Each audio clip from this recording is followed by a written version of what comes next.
Good morning to you. As you're waking up, here's what you need to know. Since the Senate's health care bill wasn't going to pass, Senate Majority Leader Mitch McConnell says he wants to repeal Obamacare without a plan in place. Well, good news this morning for people living near that massive sinkhole in Land O'Lakes. Water sample test results show the water is not contaminated. In just a few hours, more crews will be out searching for a man still missing after a flash flood in central Arizona. Monsoon rains forecasted through the week may make that search a little more difficult. What's that? Well, the Minneapolis police chief is calling for an investigation after a yoga teacher was shot and killed by police. The woman had called 911 to report an assault. Construction is going on at the St. Pete Pier. You've probably seen it or heard it. And tonight, you can get whatever questions you have about it answered by Mayor Kreisman at Green Bench Brewing. Usually we're waiting until the afternoon for those showers and storms to pop up, but as we go through the morning, we might find a few showers out there right now. And that might make for a busier morning commute. We have a new accident in Pinellas County on Roosevelt Boulevard to look out for.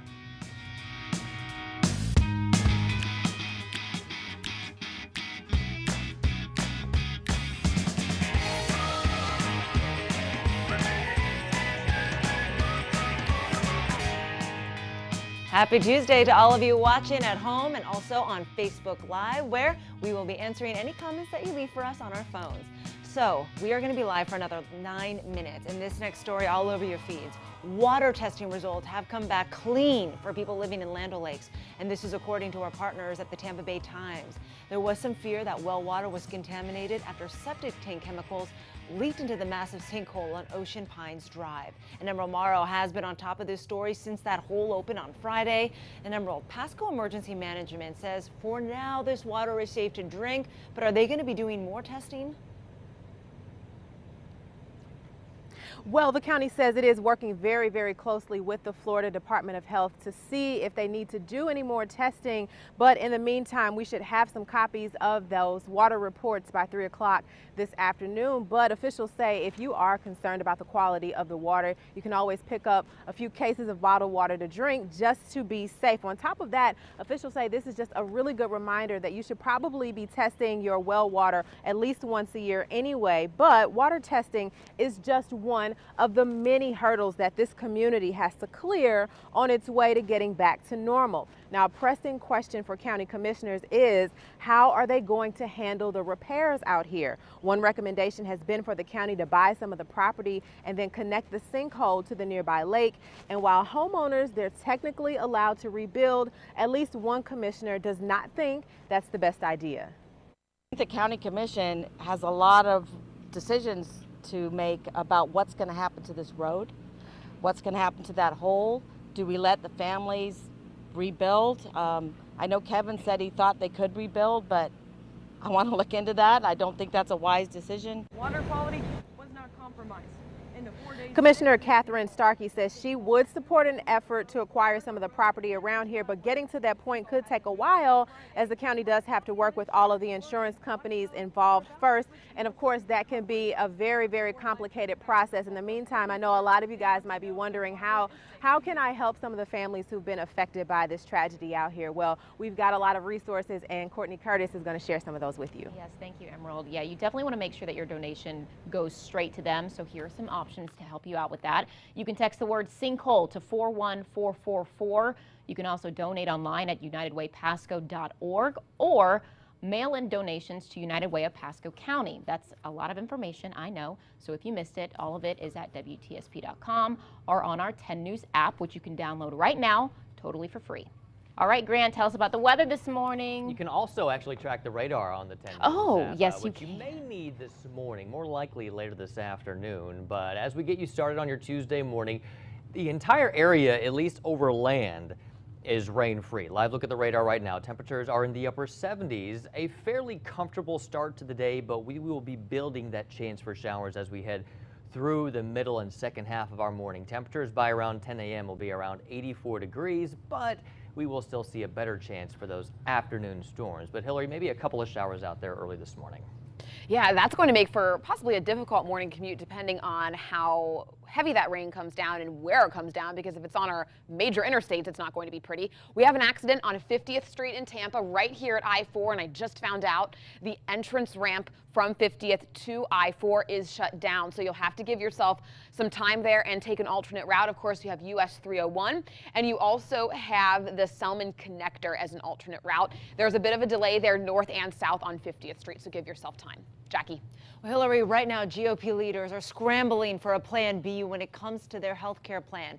Too many Republican senators said they will not support the current bill the way it is. And because of that, Senator Mitch McConnell is calling on the Senate to vote on an amended version of that bill, which involves getting rid of Obamacare with a 2-year delay, even without a replacement. But interestingly enough, he just spoke out against this option a few weeks ago. We have to solve the current crisis, and I think repealing and then delaying the replacement doesn't work. Late last night, President Trump tweeted Republicans should just repeal failing Obamacare now and work on a new health care plan that'll start from a clean slate. Dems will join in. And this is the second time Republicans have had to scrap their health care bill and start over.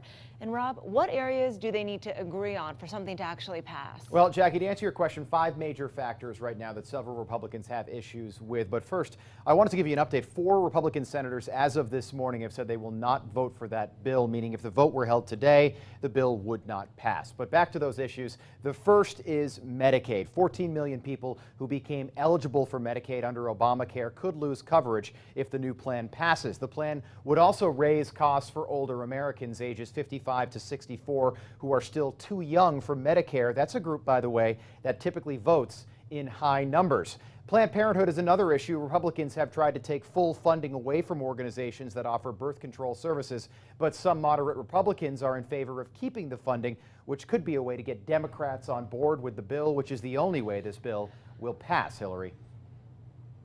Wrong way crashes. It is something we tell you about every week here in Tampa Bay. Earlier this month, a wrong way driver in Hernando County forced a deputy off the road, then slammed into another car, killing that driver. It's not the first time an officer has been in danger because of a wrong way driver. Last year, a Hillsborough County deputy was killed in a wrong way accident, but he saved another woman's life by driving his car into the path. And John Robert Cotfila Jr. is still making an impact on our community today. Garen Flowers shows you how his family is carrying on his legacy. Yeah,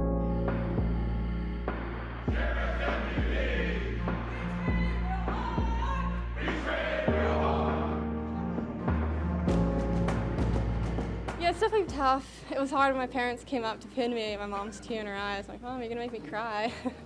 For John and Teresa Cotfilia, it was bittersweet to see their little girl join the Hillsborough County Sheriff's Office. She's going to be out on the roads that her brother lost his life on, so it's good and bad. It takes a special person to wear the badge. For Caitlin Cotfilia, she's taking an extra leap of faith.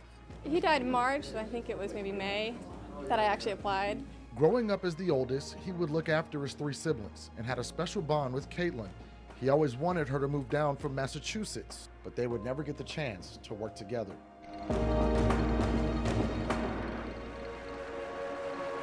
John Robert Cotfilia Jr. died last year when he was hit head-on by a wrong-way driver. It happened on the Selman Expressway after he just finished investigating another crash. When I went downstairs and heard those words, I lost it. I was absolutely useless after that. I just remember being on the ground. I said, "Where's John Robert? Where is John Robert?" And I just, and then it was, okay, get me the phone numbers, get me this, get me that, you know.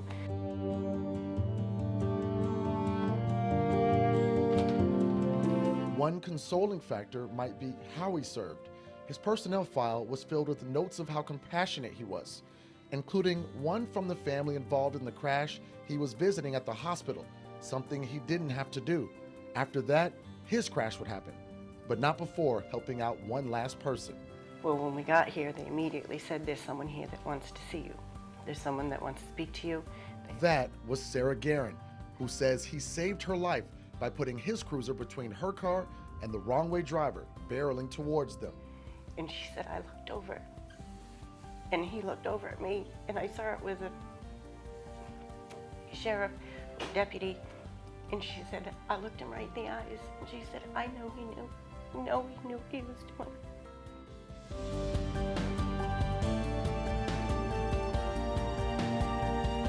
John Robert not only loved people, but also Dexter, his German Shepherd. Now a dog park dons his name under the highway where he died. His family is grateful. This is how he'll be remembered, while his sister carries on the legacy of the Cotfilia family. I think he'd just be really proud of me. He'd be happy. Just wish he could be here with me. It's her moment. It's her time. Yep. And just said, watch over her. Take care of her.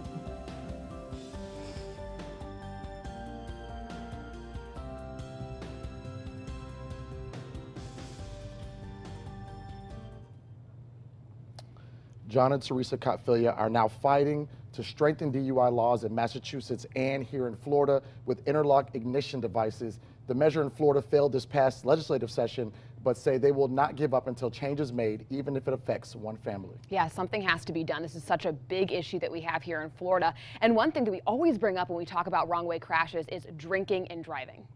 Always a problem, and with wrong-way crashes or other crashes that have alcohol as a factor, it's a problem in Florida, big problem.